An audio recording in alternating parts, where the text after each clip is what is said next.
So Harry, a 2-0 defeat. What is your initial reaction to the game as a whole? We learnt so much. We learnt a lot about the players, about the team. So, it's productive in that way. The results are not productive. The education side of it is really productive. There's things we've got to go to work. I'm interested in going to have a busy week, busy weekend. And there's things we need to do to change this around. You spoke a lot on Thursday at the Supporters Evening about making sure that our sort of intensity and our work rate was matching and better in the opposition. Do you think we reached those levels today? Half and half. I wouldn't say yes just so it makes me look good. No, half and half. I think second half, yes. Second half we did, evidently. First half, first 10 minutes, yeah, and then after that I wasn't happy. I wasn't happy with that. I made it very clear in there. Wasn't happy with the rest of the first half. They dictated the play. Second half, we started being more consistent in things we do, doing the right things in the right areas, and that was the key we spoke about before the game. So how much do you think is coachable in terms of improving the team, and how much do you think is dipping into the transfer market? I probably, before today, I'm always honest in these, I probably before today would have said more was coachable. I'd say there's more dipping in, but we were going to do it anyway. We will make changes. At the same time, some of them done well, so there's a bit of a difference in both. Second half was pleasing enough. That doesn't mean I'm satisfied, it's pleasing enough. First half overall wasn't good enough. Can you put your finger on why it was different second half? Was it just you talking to them at half time? Yeah, because they got told quite clearly at half time to do the right things in the right areas, to be more decisive on the ball. Too many times, they're going to do something and they change their mind and it ends up being a nothing ball. Losing passes, didn't pick second balls up first half well enough, picked second balls up better second half. And this league's about being direct. Look at them, they're top of the league, got some good players, they're direct, they know how to play the game, and that's not a criticism of them at all. They're direct, they know how to play the game, and do the right things in the right areas, and we did that second half, and it cancelled each other out. First half we didn't do it, they did, and that's the result.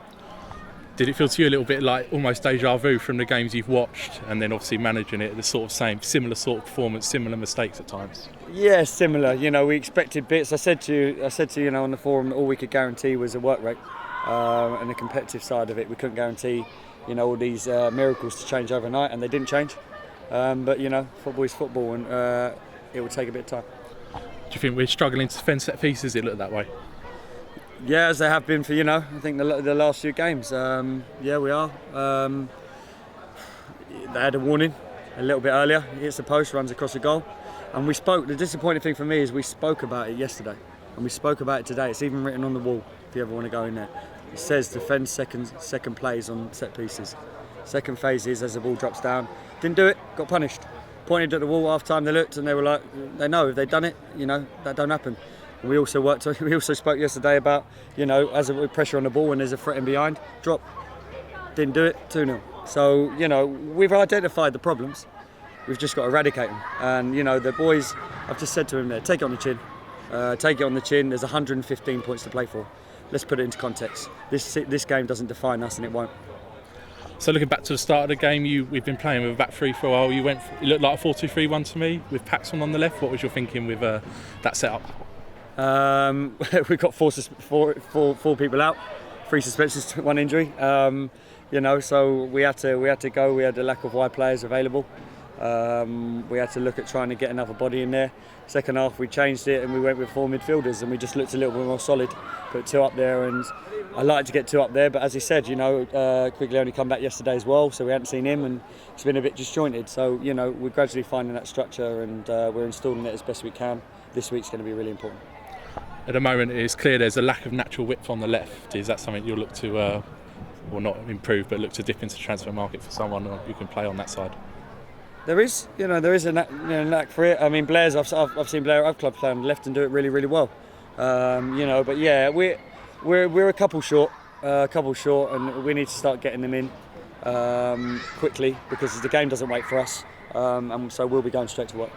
And lastly, I thought it was quite flat here at times, but then the support seemed to really rouse towards the end. How important is it that everyone's right behind this young group? Support is massively important. I think the fans are fantastic. I think they've been excellent. They were singing even as we've walked off. I think they're brilliant. And they'll give them a massive lift. But we've also, as a team, we've got to give them something to sing about. People can criticise fans sometimes and say, oh, they go flat, they do this. But we've got to give them something to sing about first. And so we'll be aiming to do that as quick as possible. So all I'd say is just keep behind us until we do that for you.